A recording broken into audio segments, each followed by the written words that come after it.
akan kuliah bersama-sama dan kita membaca surah Kahfi, baca Yasin dan kita berdoa. Pada kali ini untuk kita tazkirah sebentar, sekejap. Tuan, hari ini hari adalah 25 Syaban. Ya, sebentar lagi, tidak lama lagi kita akan berjumpa dengan satu bulan yang sangat mulia, Sayyidul Syahr, Sayyidul Syuhur, iaitu penghulu segala bulan, iaitu bulan Ramadan. Dan Al-Quran, bulan maghfirah, bulan pengampunan, dan ijku minan nar, dan kita dijauhkan daripada api neraka Allah Subhanahu wa taala. Hadirin, minggu lepas kita telah membicarakan tentang 5 perkara tentang Syaban, ya, iaitu huruf Shin, Syarif, huruf Ain, Ulia, tinggi, ya, Syaban, huruf Ba, Bir, kebaikan, apa lagi? Lepas huruf Ba, huruf Alif, Ulfah, yakni kasih sayang atau harapan. Dan pada pagi ini yang terakhir, ya, Nun. Apa makna Nun di sini? Iaitu huruf Nun itu adalah nur. Nun itu adalah nur. Apa maksud nur? Nur artinya cahaya. Nur artinya cahaya. Cahaya ini melambangkan hidayah kita. Cahaya ini melambangkan kejernihan hati kita. Apakah yang melambangkan hidayah dan kejernihan hati kita? Hidayah itu merupakan petunjuk dari Allah Subhanahu wa taala. Apa yang ditunjukkan kepada kita, yang beri hidayah kepada kita, ilmu kita.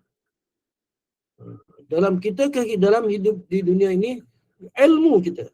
Yang kedua adalah kebenaran kita serta iman kita kepada Allah Subhanahu wa taala.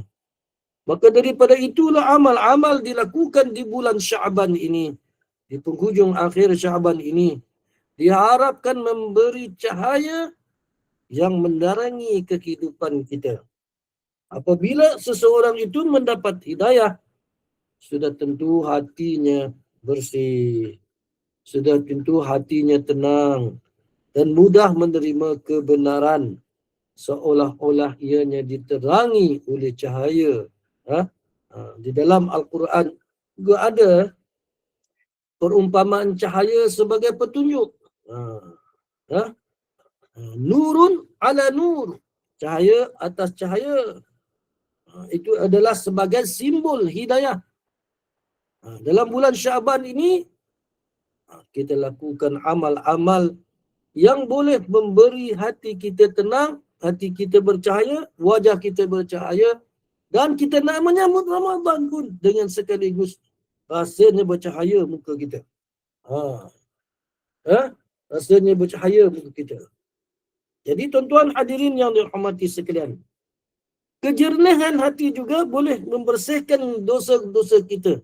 Bersihkan dosa-dosa kita yang ada di dalam diri kita, sifat-sifat mazmumah.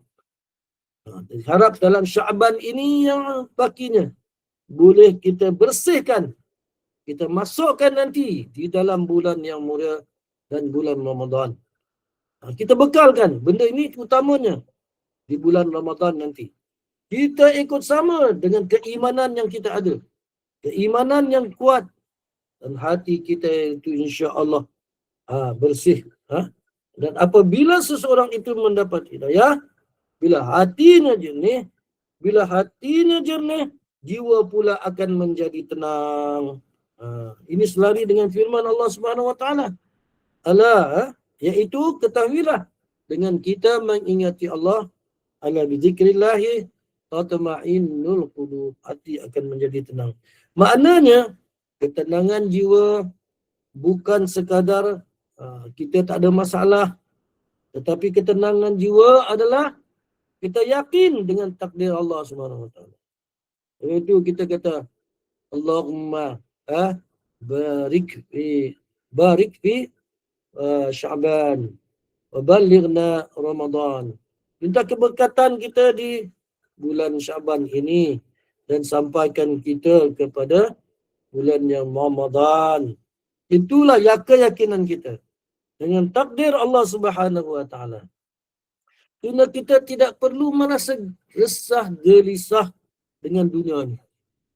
Bila hati kita tenang, jiwa kita tenang, kita tidak perlu lagi rasa gelisah, tergesah dengan dunia. Kita akan merasakan qanaah, kecukupan. Kecukupan. Kenapa? Kita bersandar kepada Allah Subhanahu wa taala, sama ada susah ataupun senang. Jadi tuan-tuan hadirin yang dirahmati Allah, secara ringkasnya di bulan Syaban ini, bagi membentukkan jiwa kita supaya kita sentiasa bersiap sedia dalam menghadapi satu bulan yang penuh dengan pahala. Dan kita akan rebut bersama-sama di awal sehingga ke akhirnya. Dan kita sambutkan dengan kegembiraan. Kegembiraan. Sebab ia adalah merupakan kita rasa dekat dengan Allah, keyakinan dan kebersihan jiwa kita kepada Allah Subhanahu wa taala. Wallahu a'lam bishawab. Sekadar itu saja untuk pagi ini, mudah-mudahan sedikit tetapi memberi manfaat semua. Assalamualaikum warahmatullahi wabarakatuh. Saya mengucapkan selamat menyambut bulan Ramadan yang mulia. Mudah-mudahan kita dicintai, kita dilindungi, kita dikasihi Allah Subhanahu wa taala. Assalamualaikum warahmatullahi wabarakatuh. Bismillahirrahmanirrahim. Subhanakallahumma bihamdik, asyhadu an la ilaha illa anta, astaghfiruka wa atubu ilaik. Bismillahirrahmanirrahim. Wal 'asr. Innal insana lafi khusr illa alladhina amanu wa 'amilus shalihat wa tawasaw bil haqqi wa tawasaw bis sabr. Sadaqallahul azim. Sekian saja untuk pagi ini. Kita berjumpa lagi di hari waktu sama insya-Allah. Assalamualaikum warahmatullahi wabarakatuh.